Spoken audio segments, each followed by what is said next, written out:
Bismillahirrahmanirrahim. Alhamdulillahi Rabbil Alamin. Wassalatu wassalam ala al-mab'uthi rahmatan lil alamin. Nabiyyina wa habibina wa qudwatina Muhammad ibn Abdullah wa ala alihi wa sahbihi wa man sar ala nahjihi wa ihtada bihadihi wa istanna bisunnatihi ila yaumiddin. Amma ba'du.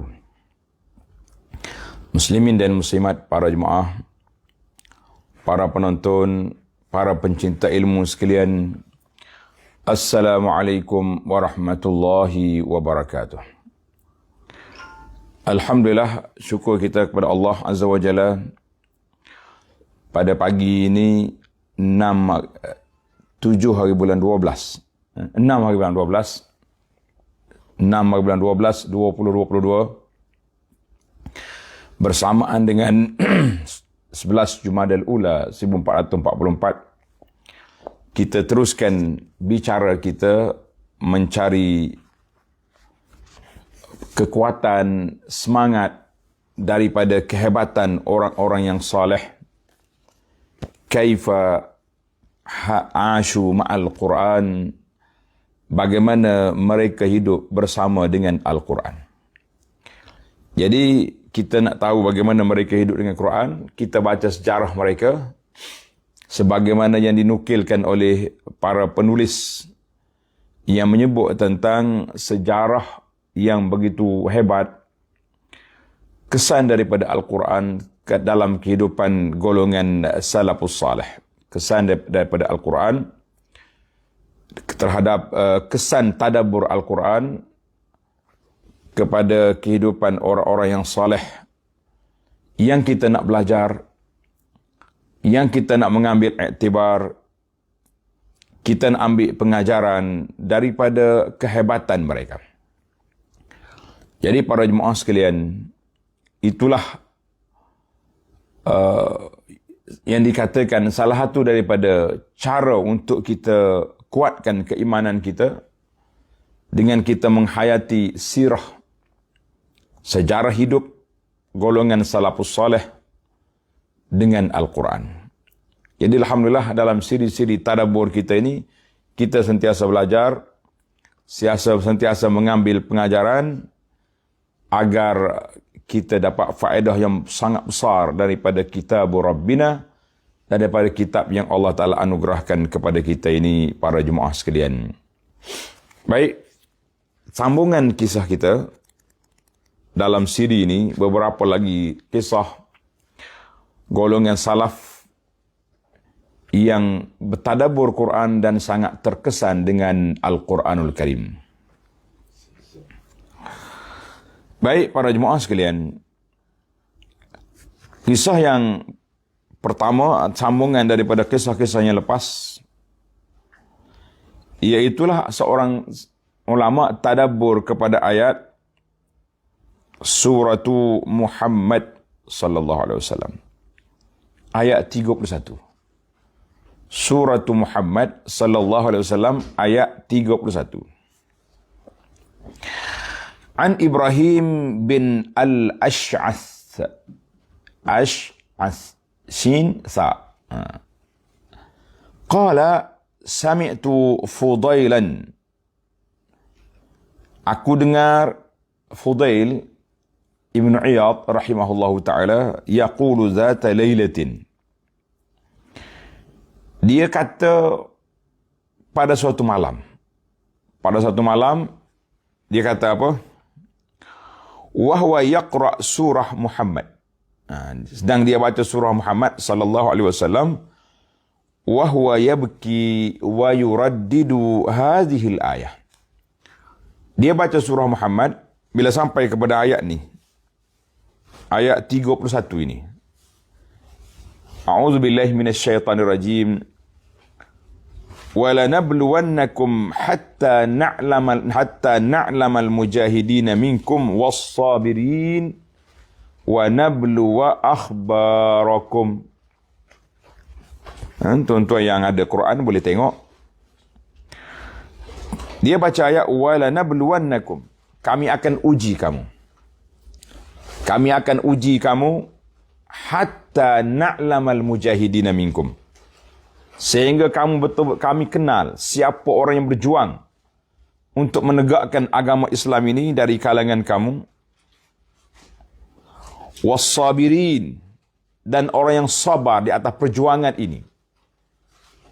Wa nabluwa akhbarakum, dan kami akan uji, tengok bagaimana keadaan kamu. Mana Allah Ta'ala akan dedahkan segala kerja kita, segala khabar kita, segala maklumat kita akan dedahkan balik. Allahu Akbar. Dia ulang ayat ni saja, para jemaah sekalian, dia ulang ayat. Wa nabluwa akhbarakum, wa nabluwa akhbarakum, wa yuraddidu.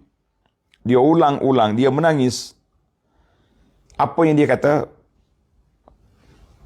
In balauta akhbarana fadahtana. Mana kalau Allah Ta'ala dedahkan rahsia kita, bermakna Allah Ta'ala dedahkan segala kepribadian kita.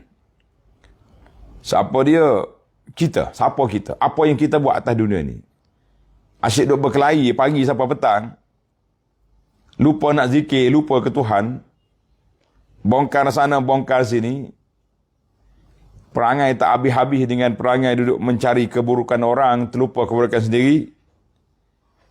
Maka bila Allah Ta'ala dedahkan cerita kita, Allah Ta'ala akan fadahna. Fadahna tu dia buka rahsia kita. Dan terbuka segala dinding, segala tutupan keaiban kita akan terdedah. Maka ketika itu kami akan binasa, kami akan diazab, wa yabki, dan dia menangis. Dan bila ulang ayat Quran, dia akan menangis. Jadi para jemaah sekalian, kenapa mereka bila sebut tentang Allah Ta'ala kata aku nak ulang, nak dedahkan balik rahsia kamu, mereka menangis. Lesh, kenapa? Sebab apa? Orang Kelantan kata apa? Sebab bila Allah kata yauma tublas sarair, kami akan dedahkan segala rahsia, pada ketika itu bukan lagi satu andaian, bukan lagi satu agakan, tapi adalah rahsia yang kita sembunyikan di atas dunia dulu. Di atas dunia ni tak apalah. Awak nak sembunyi apa pun, kalau orang tak tahu, boleh je. Kalau orang tahu pun, boleh juga disembunyikan sekiranya pegawai-pegawai penyiasat itu telah diarahkan supaya tidak menyiasat, tidak menyebarkan, tidak mendakwa. Tapi di akhirat, pegawai penyiasat semuanya para malaikat yang telah mencatat. Kita hanya akan diberi surat amalan, rekod-rekod yang telah direkodkan, yang Allah Ta'ala buka ruang untuk bantah. Awak bantahlah kalau tak betul apa yang dicatat oleh malaikat.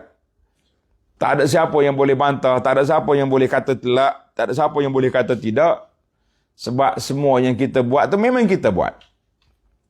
Seringkali saya mengulangi kata-kata hikmah dari para pendakwah, suratan amalan yang kita nak baca di akhirat nanti, kitalah penulisnya. Allahu Akbar. Suratan amalan yang kita nak baca di akhirat nanti, kitalah penulisnya. Allahul Musta'an. Allah Ta'ala kita minta pertolongan supaya rahsia-rahsia kita ini tidak didedahkan di akhirat esok. Kita bertaubatlah kepada Allah Azza wa Jalla. Semoga apa yang tersalah kita buat atas dunia, kita minta maaf di sini, kita bertaubat di sini, kita beristighfar di sini. Yauma tublas sarair, para hari didahkan rahsia, kita minta Allah Ta'ala sembunyikan rahsia kita. Ya Rabbal Alamin, Ya Arhamar Rahimin. Fudail menangis dengan ayat ini. Kenapa kita juga tak boleh menangis dengan ayat ini? Kenapa kita juga tidak boleh menangis dengan ayat ini? Kerana ia sangat keras, sangat berat ancaman, tapi kita lupa, kita tak sedar, kita buat tak tahu je dengan apa yang ada pada kita sekarang. Itu kisah Al-Fudail Ibn Iyad rahimahullahu ta'ala. Kita pindah pula kepada cerita lain pula. Cerita wama yanfa'uni arduha. Apa yang menafak pada aku luahnya syurga itu kalau aku tak ada tempat di sana. Syurga luas, tapi kita tak ada tempat nak masuk. Apa faedahnya? Akhadha ahadus salihina yabki. Seorang ulama saleh, orang saleh di zaman dulu menangis setelah dia baca ayat ini. Tanda tuan-tuan. Ayat surah Ali Imran ayat 133. Surah Ali Imran ayat 133. وَسَارِعُوا إِلَى مَغْفِرَةٍ مِّن رَّبِّكُمْ وَجَنَّةٍ عَرْضُهَا السَّمَاوَاتُ وَالْأَرْضُ أُعِدَّتْ لِلْمُتَّقِينَ.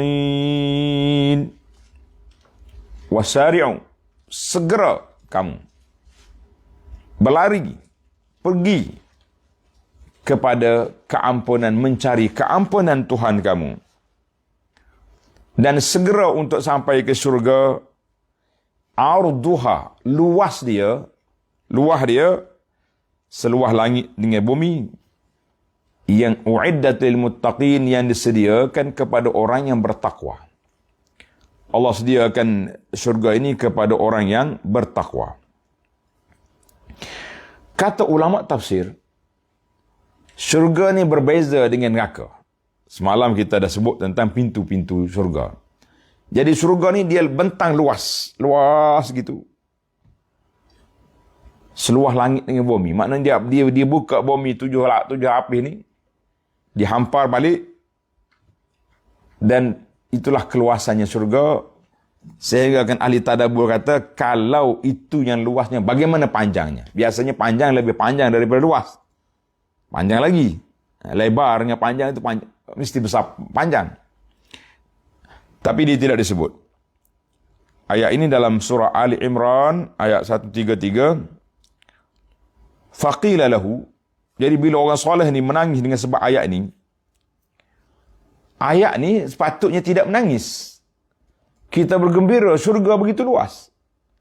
Kalau luas takkanlah tak ada tempat untuk kita, pada asasnya begitu. Tapi orang soleh dia pandang dalam dimensi lain. Dia tengok dari sudut lain, dalam sudut suasana yang begitu agak mencemaskan. Apa dia kata? Faqila lahu, orang bertanya Syekh, laqad abkatka ayatan ma misluha yubki. Engkau menangis dengan ayat ini, tak sepatutnya menangis. Allah Ta'ala sebut jannatun aridatun wasi'atun, syurga yang luas, yang begitu besar. Kenapa menangis? Kalau kita fikir dengan otak kita, begitulah, tak payah menangis lah. Menangis apanya? Luas. Faqal, jawab Tok Syekh, ya benar akhi, wahai anak saudaraku. Di Arab ni dua ya, sama anak saudara sungguh, ataupun orang lain yang kita panggil anak saudara lah. Saudara Islam kita. Ya benar akhi. Wa ma yanfa'uni arduha. Apa manfaatnya untuk aku? Luahnya syurga, luahnya besarnya syurga. Illam yakul li fiha mawdi'u qadamin. Kalau aku tak ada tempat untuk masuk dalamnya. Syurga luas tapi tempatnya tidak ada. Apa faedah? Apa faedahnya kita? Jawabnya tidak ada faedah. Sebab apa tidak ada faedah? Sebab orang lain je masuk, kita tak masuk. Allahul Musta'an. Ya Allah, ya Tuhan kami, dengan nama-Mu yang maha indah, dengan sifat-Mu yang maha tinggi, jadikan kami, keluarga kami, orang-orang yang layak ke syurga-Mu, ya Allah. Terdapat tempat untuk kami dalam syurga yang begitu luas, dan jadikan kami minal muttaqin. Sebab syurga itu disediakan untuk orang yang bertakwa. Maka kalau kita nak masuk, kita juga kena jadi orang yang bertakwa, barulah layak ke syurga. Baru ada tempat, ada geran dalam syurga yang dijanjikan oleh Allah, yang begitu luas keluasannya. Kita kata Alhamdulillah. Jadi para jemaah sekalian, itu syurga. Jadi apa faedah syurga luas kalau aku tak ada tempat di sana? Allahu Akbar. Kita berpindah pula kepada tadabbur ayat iza zulzilatil ardu zilzalaha. Ayat nampak simple ya. Imam duk baca hari-hari. Kadang-kadang kita dengar imam baca kuliah salat maghrib. Ada bacanya solat lain. Yang pentingnya surah ini surah dia panggil ayat lazim. Bahasa Melayu kita kata ayat lazim. Maknanya ayat yang sering dibaca oleh imam-imam. Daripada Al-Wadduha sampai ke An-Nas. Itu dia panggil ayat lazim. Ramai di kalangan kita, imam-imam kita hafal surah-surah ini. Sebab pendek. Dan sentiasa dibaca dan sentiasa didengar. Tapi bagaimana kita dengan surah-surah yang menarik ini, kalau kita pun tak ada tadabbur, surah yang menarik. Tapi kalau tadabbur tak ada, faedah juga. Apa faedah juga untuk jiwa kita? Apa faedah juga untuk hati kita? Apa faedah juga untuk kehidupan kita kalau ini tidak dijadikan panduan, tidak dijadikan gegaran kepada hati?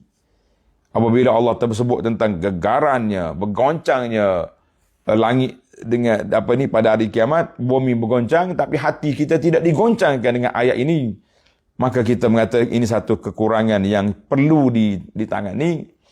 Sebab kalau baca Quran tidak bergerak apa pun dalam hati kita, bermakna hati itu bermasalah, perlu kepada rawatan yang begitu rapi, lebih daripada IGN merawat jantung-jantung yang sedang bermasalah. Baik para jemaah sekalian, kita tengok seorang ulama nama dia Anil Haris bin Sa'id. Al Haris bin Sa'id qal kunna inda Malik bin Dinar. Masyhurlah Malik bin Dinar ni seorang tokoh ulama yang hebat dalam bidang amalil qulub. Malik bin Dinar wa indana qari'un yaqra. Malik bin Dinar ada sekali. Dalam majlis itu ada qari baca surah Az-Zalzalah ini. Idza zulzilatil ardu zilzalaha. Apabila langit itu, bumi itu digoncang dengan goncangan yang kuat. Kata di ulama tafsir, dia buat analogi goncangan ini seperti orang yang sedang mengayak padi, beras untuk nak buat antah. Kan dia goyang tu. Jadi nak buat antah tu, itu yang besarnya. Maka digoyangnya, bumi ini bergoyang seperti itulah ibarat kata. Bila baca ayat ni sampai ke akhir lah, faman ya'mal mithqala dzarratin khairan yarah wa man ya'mal mithqala dzarratin syarran yarah. Siapa dia buat yang baik dia akan tengok, siapa buat yang jahat dia akan tengok. Ja'ala malikun yanfut, menggigir. Malik mula menggigir. Wa ahlul majlisi yabkun, orang ada dalam majlis itu pakat menangis habis. Allahu Akbar. Malik menggigir, orang yang dalam lain menangis. Sehinggalah ayat itu dibaca di akhir. Faman ya'mal wa man ya'mal mithqala dzarratin khairan mithqala dzarratin syarran, semuanya yarahu, dia akan tengok balik kesannya, dia akan tengok balik apa yang dia ada. Faja'ala malikun wallahi yabki wa yashhaqu hatta ghusya alaihi. Malik ni menangis sungguh-sungguh sehingga dia pengsan. Fahumila bainal qaumi maghsyian alaihi. Kemudian dia papah diusung, dalam keadaan dia pengsan, dia hantar balik ke rumah dia. Allahu Akbar. Itu orang yang terkesan dengan Quran. Ana pernah satu majlis majlis yang ada, kalau kita tengok dalam YouTube ada, guru kami Syekh Muhammadul Mukhtar, Muhammad bin Muhammadul Mukhtar Asy-Syanqiti, seorang wa'iz faqih yang mengajar di Madinah, di Masjid Nabi dan juga di universiti. Subhanallah. Satu malam dia baca ayat ni ya. Dalam kuliah dia baca ayat Izalzu. Boleh katakan semua ahli yang ada dalam majlis ilmu itu menangis. Ayat ini bila kita baca dengan ta'ammul, bila kita baca dengan tadabbur, Allah cerita tentang bumi bergoncang, tetapi sebenarnya dia akan goncang hati-hati kita yang keras ini sekiranya kita bertadabbur, kita fikir, ta'ammul dengan hati dengan kacamata yang begitu baik, ianya akan menggoncangkan hati kita, membawa keinsafan kepada kita dan menyebabkan kita lebih khusyuk, lebih rasa tawaduk dalam suasana yang berlaku ini. Itu para jemaah sekalian, suasana dan keadaan yang ada pada kita sekarang ini. Kita pergi lagi kepada beberapa kisah yang ada di dalam buku kita ni. Kisah yang seterusnya, tajuk dia Allahumma bala. Ya Allah, kami dah terima. Kami dah akur. Itu dipanggil Allahumma bala. Jadi bila orang tanya, kita kena kata bala. Kami terima. Seorang tokoh nama dia Ja'far bin Harb. Ja'far bin Harbi ni, ia taqalladu kibar al-a'mal sultan. Dia ni orang panggil ketua bagi kepada pekerja-pekerja di bawah sultan pada masa tu, pada masa dia. Manakala kita hari ni kan macam taraf menteri lah. Di bawah kuasa besar, di bawah khalifah, ada menteri. Jadi dia ni besar pangkat dia. Nama dia Ja'far bin Harbi. Jawatan dia tu macam menteri. Macam menteri. Dia ni ketua pegawai, ketua kerja macam menteri. Ketua setiausaha lah kot kalau zaman kita hari ni. Kalau kita nak kata kat, bukan menteri dia kata. Tapi, iyalah, moga ketua ni macam-macam lah dia punya tindakan dia. Ada yang betul, ada tak betul. Ada yang terlibat dengan pekerja-pekerja, diberi jawatan yang baik, diberi tugas dengan baik, ataupun berlaku juga penindasan dan sebagainya. Mana adalah benda-benda yang tak kena, benda yang tak baik dalam tugasan yang dia buat, dalam kerja dia tu. Ada benda yang tak kena. Fajtaja yauman rakiban fi mawqibin azim. Waktu dia berjalan dalam rombongan dia tu, dia lalu ikut, mungkin di masjid ke, ada orang duk baca Quran. Orang duk ngaji Quran. Surah mana? Surah Al-Hadid. Surah Al-Hadid ayat 17. Surah Al-Hadid ayat 17. Alhamdulillah. Mari dia dengar ayat orang baca. Alam ya'ni lillazina amanu an takhsha'a qulubuhum li dhikrillahi wa ma nazala minal haqq. Alam ya'ni lillazina amanu. Belum sampaikah lagi masanya bagi orang yang beriman an takhsha'a qulubuhum li dhikrillah, hati mereka tunduk, patuh, mematuhi peraturan Allah Azza wa Jalla. Belum sampai masa lagi. Wa ma nazala minal haqqi, dan apa yang Allah telah turunkan dengan kebenaran ini, tak cukup masa lagi awak. Dia lalu dalam mauqib. Mauqib ni macam rombongan konvoi menteri-menteri itulah, mana dia ada pengiring. Tapi bukan laju macam kereta kita sekarang. Kalau kereta sekarang tak dengar lah orang ceramah di masjid. Dulu naik kereta kuda. Biasanya kereta kuda lah dalam bandar. Kalau nak musafir jauh ni baru pakai unta. Dalam bandar dia tak naik unta. Unta ni untuk travel jauh. Bila lalu kot ni, dia dengar ayat ni, fasaha. Tiba-tiba dia bertempik. Allahumma bala. Ya Allah, sekarang. Alam yakni ni. Tuhan tanya, sampai masa lagi? Masa sampai dah, ya Rabb. Ya. Dah sampai masanya, ya Rabbi. Yukarriruha, dia ulang ayat tu atas kereta dia, atas kereta kenderaan. Ya Allahumma bala, Allahumma bala, Allahumma bala. Ya Allah, sampai dah masa, ya Allah, sampai dah masa. Summa baka, kemudian dia menangis. Wataba, dan dia bertaubat kepada Allah Azza wa Jalla. Waraddal mazalim allati kan alai, dia mula insaf, panggil balik orang-orang yang dia zalim, harta-harta yang dirampas, segala perkara yang dia buat, dia hantar balik. Settlekan, berdamai dengan orang. wanqata'a lil ilmi wal ibadati hatta mat.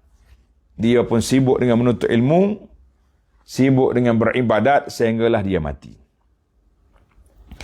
Bagaimana para jemaah dengan sentuhan ayat ini kepada hati kita? Alam ya'ni lilladzina amanu. Tak ada masa lagi.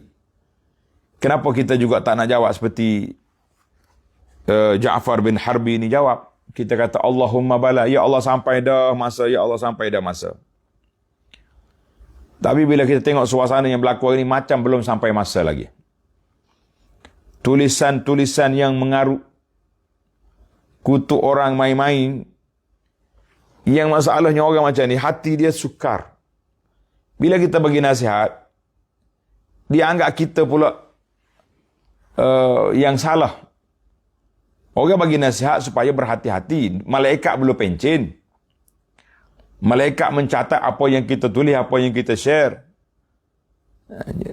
Apa ini? Tak payah tunggu akta-akta. Aktanya yang adalah hati manusia. Akta yang dibuat ni kadang-kadang untuk menjaga kedudukan kita, kita berakta dengan dia. Manakala kita kata benda alat ini digunakan tidak memberi kepulangan kepada kita, kita aktakan dia supaya tak boleh guna. Yang sebenarnya akta sudah ada. Akta kitanya ma yalfidhu min qawlin illa ladaihi raqibun atid. Tidak ada mana-mana perkataan, ulama tafsir kata termasuklah tulisan, kecuali adanya raqibun atid, adanya malaikat yang mencatat. Sudah ada. Malaikat mencatat, sudah ada. Adik apa lagi yang kita nak sibuk? Kenapa lagi kita tak boleh insaf? Bila lagi kita nak jawab Allahumma bala, ya Allah sekarang aku nak berhenti daripada perkara yang tak baik. Orang beri nasihat, patutnya terima kasihlah Ustaz. Terima kasih ya akhi, tolong peringatkan ana. Ni dak dia lawan balik. Nak cerita kerah kepalanya, tak dengar katanya. Begitu dahsyat suasana hari ni. Konon-kononnya kalau dia tak berjuang, tak jadilah, tak dapat kemenangan. Tapi dia lupa, dia sedang berjuang dengan malaikat yang mencatat amalan. Tunggulah saat mati. Di mana hala tuju kita, di mana ujung pangkal kita, di mana kedudukan kita, kita akan insaf pada ketika itu. Tapi hayat, fa'at sa'atun nadam, telah berlalu, dha'at sa'atun nadam, telah berlalu saat untuk menyesal sudah tidak ada. Kalau kita nak menyesal sekarang. Baik, para jemaah sekalian, Ja'far bin Harbi lalu dia dengar ayat. Dia kadang-kadang spontan. Sentuhan ayat Quran kadang-kadang dia ketuk hati kita tu. Bukan dalam majlis. Kita lalu, kita dengar, masuk dalam kepala. Waktu itu Allah Ta'ala buka hati kita untuk menerima nasihat. Maka ternasihatlah kita dengan suasana yang tersebut. Allahu Akbar. Baik para jemaah sekalian. Kita pergi kepada kisah yang seterusnya. Kisah la tuhsuha. Jangan hitung nikmat. Kalau hitung rasa banyak. Benda kita baik jangan hitung. Kana Al-Hasanu Al-Basri rahimahullah. Ulama tabi'in yang besar ini. Nama dia Al-Hasanu Al-Basri. Yuraddidu fi lailatin. Dia diulang satu malam, satu ayat. Ayat mana? Ayat wa in ta'uddu ni'matallahi la tuhsuha. Tanda ni pelajar. Ayat surah Ibrahim. Surah Ibrahim ayat 34 dan suratul Nahli ayat 18. Ayat ni dua kali ada dalam Quran. Wa in ta'uddu ni'matallahi la tuhsuha. Dan sekiranya kamu hitung nikmat Allah Ta'ala, kamu tidak akan dapat menghitungnya. Kalau kita hitung nikmat Allah Ta'ala anugerahkan kepada kita, tak akan terhitung betapa banyaknya nikmat yang tersebut. Dia diulang ayat ni. Diulang ayat wa in ta'uddu ni'matallahi la tuhsuha. Faqila lahu za'alak. Syekh, kenapa diulang ayat ni? Memang nikmat Allah Ta'ala beri pada kita ni banyak. Anugerah nikmat Allah Ta'ala beri ni sangat banyak. Jadi kalau kita diulang balik, Faedah kesannya untuk apa? Jadi orang tanya, dia tu nak tahu kenapa dia ulang ayat ni, kenapa dia tadabbur ayat ni, kenapa dia ulang balik ayat ni. Faqal, kata Syekh, inna fiha la mu'tabar. Banyak pengajaran, banyak iktibar yang kita boleh ambil dalam ayat ini, banyak pengajaran dan banyak iktibar yang kita boleh ambil dalam ayat ini. Ma tarfa'u tarfan wala tarudduhu illa waqa' ala ni'matin. Kita celak yang mata tengok, nampak nikmat. Pejam mata, nikmat. Buka mata, nampak nikmat. Kalau kita fikirlah. Kalau kita tak fikir, buka mata nak terekam siapa. Hari ni siapa yang kita nak hentam. Hari ni kita nak bongkar siapa. Itu kerja orang yang tak ada kerja nama dia. Wa ma la na'lamhu min ni'amillahi akthar. Kata Al-Hasan rahimahullah ta'ala, kita nampak, kita fikir, kita nampak, oh ini nikmat Allah, ini anugerah Allah, ini Allah Ta'ala beri. Tapi yang kita tak fikir, yang kita tak nampak di sebalik nikmat yang kita guna sekarang, berapa banyak lagi. Kenapa aku tak menangis? Kenapa aku tidak ambil iktibar dengan ayat ini? Sedangkan ayat ini memberi pengajaran yang besar kepada kita, bahawa kita duduk di bawah nikmat Allah Azza wa Jalla. Kerana itu dalam ayat lain kata, wala tamnun tastakthir. Kamu jangan mengungkit, jangan duk kira kebajikan yang kamu buat, nanti kamu rasa banyak. Kita pergi masjid, kita ambil duit, masuk dalam tabung, RM1. Hari ni tak ada duit RM1, ada 10. Bagi 10. Tapi kalau kita duk hitung, semalam bagi dah. Allah, bui dah ke kemarin. Jadi, kita akan rasa banyak. Orang miskin mari lapar, minta makanan. Kita, semalam aku bagi dah makan. Itu semalam sudah habis. Hari ni hari lain. Maknanya kita jangan duduk ungkit pemberian. Jangan duduk hitung audit sangat apa yang kita sedekahkan. Kerana itulah para ulama mengatakan kebaikan yang kita buat kepada orang, kita lupakan. Dengar ni. Kebaikan yang kita buat kepada orang, kita kena lupai. Kalau kita tak lupa, asyik duk hitung je, kita akan rasa kita dah buat banyak benda kepada dia. Kita akan rasa tak berpuas hati dengan dia. Aku tolong dia, dia tak tolong aku. Itu mula datang. Aku bantu dia, dia tak bantu aku. Aku tolong dia, dia tak tolong aku. Tetapi keburukan yang orang buat kepada kita, keburukan yang orang buat kepada kita, kita kena lupai. Keburukan yang kita buat kepada orang, kita kena jangan lupa. Barulah kita sentiasa nak minta maaf. Sentiasa berjumpa, kita rasa maaf, saya bersalah. Kebaikan yang kita buat, kita kena lupa. Keburukan yang kita buat, jangan dilupai. Kita terbalik sekarang ni. Keburukan yang kita buat, kita lupa. Kita diingat keburukan orang buat kat kita je.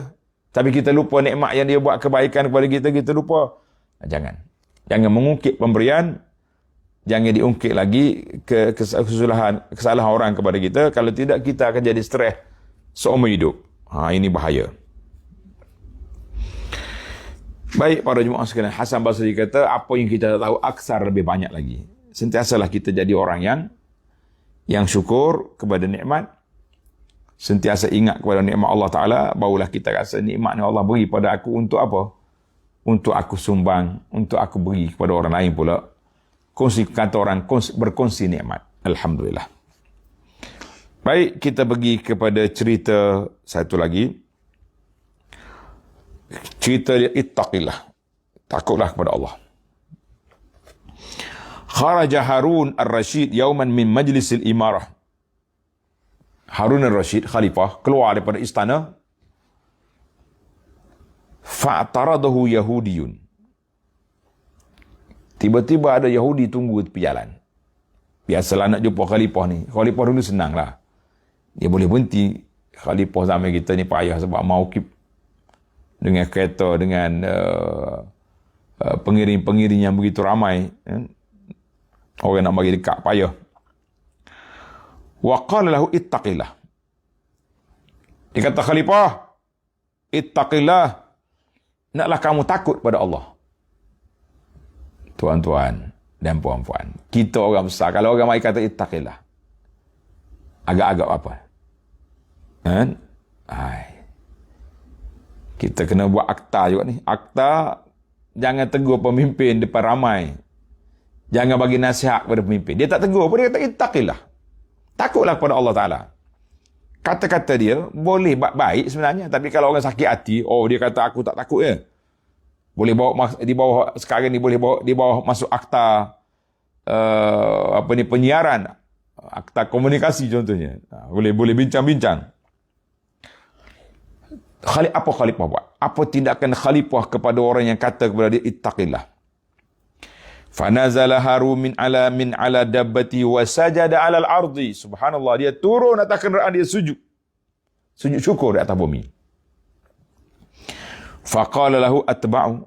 Pengawal dia kata, tuan khalifah, innaha Yahudi. Yahudi tu yang kata ittaqillah tadi Yahudi.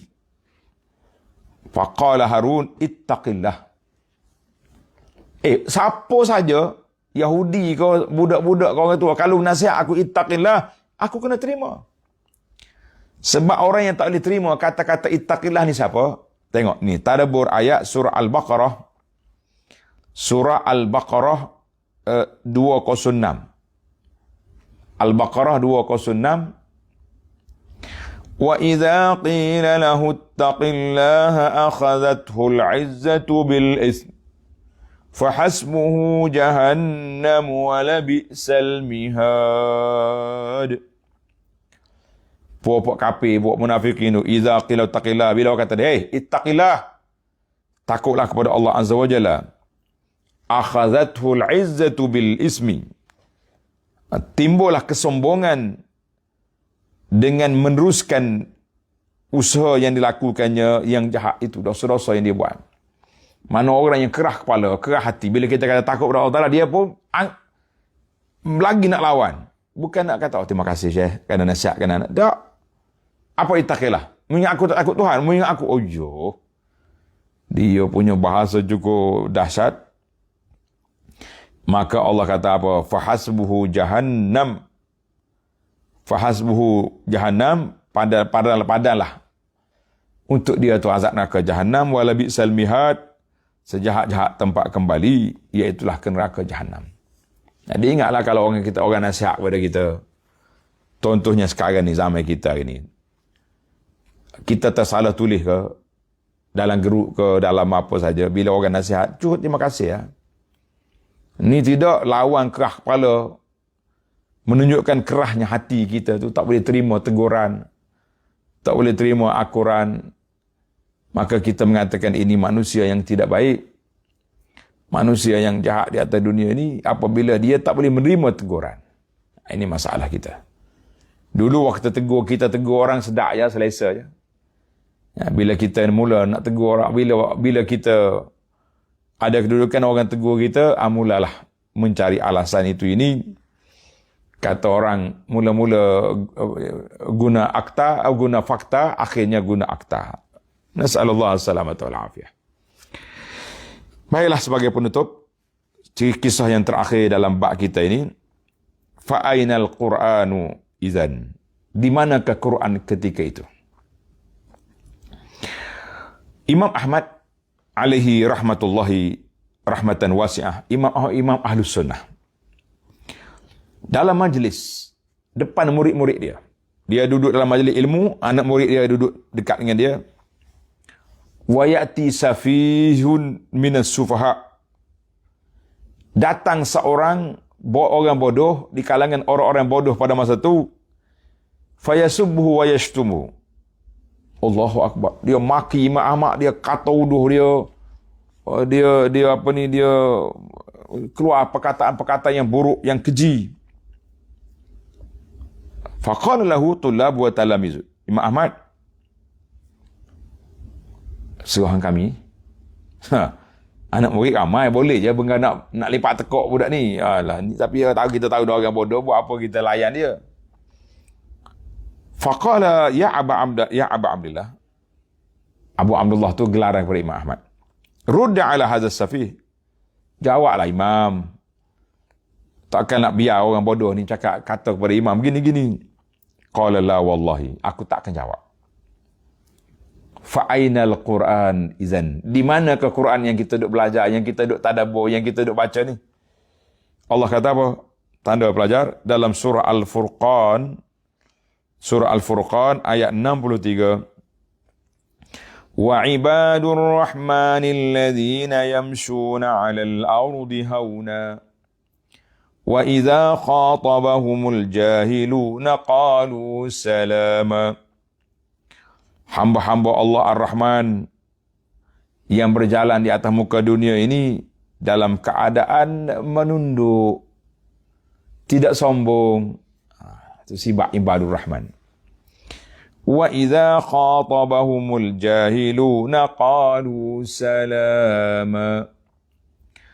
Dan apabila orang jahil mari cakap dengan dia, tadi macam dia, mari duk maki lah, mari duk kata uduh, mari duk macam-macam. Orang yang ahli ibadat ni ibadur Rahman, qalu salama, dia kata okeylah, lepas lagi jalanlah. Kalau dia layan kepada orang ni jadi masalah kita. Jadi para jemaah sekalian, kita pun kalau mari orang-orang yang tak betul jalan, buruk akhlak, orang Kelantan kata orang tak puk. Kenal kau orang tak puk ni lagu mana? Orang tak empuk ni. Mana kalau batu kita gebuh pun dia tak akan lembek. Itu dia panggil tak empuk. Mana orang ni kalau bagi nasihat pun tak makan dah. Orang panggil tak makan saman. Jadi kalau mari orang macam ni maki kita, mari bercakap benda tak baik, tinggalkanlah, tak solayan. Sebab itulah di Facebook saya ni pun, bila kita tulis nasihat, kita tulis nasihat. Nasihat kita dengan betul-betul baik. Kita kata, tulis nasihatnya apa dia? Tuan-tuan bercakap benarlah. Jangan sekali-kali bercakap bohong. Sebab bila bercakap bohong, lama-lama dia jadi sebati. Nak bercakap kena bohong. Janji dengan orang bohong pun tak apa. Tak ada rasa malu. Tak ada rasa insaf, tak ada rasa bersalah. Dengan Tuhan pun tak salah, dengan manusia pun tak salah. Akhirnya jadi satu fenomena. Menjadi darah daging, jadi satu kebiasaan dalam hidup. Allah Ta'ala dan Nabi sebut dalam hadis, Iyyakum wal kazib, jangan cakap bohong. Nanti pembohongan itu hatta yuktaba indallahi kazzaba, sehingga ditulis oleh Allah Ta'ala sebagai seorang pembohong. Jadi orang yang bohong ni, lama-lama ditulis Allah Ta'ala sebagai pembohong, jiwa dia persebati dengan pembohongan, bercakap tak keruk dahi kata orang, tak tengok kiri kanan, boleh je bercakap. Hari ni janji, esok batal, esok janji lagi, tak ada masalah apa-apa.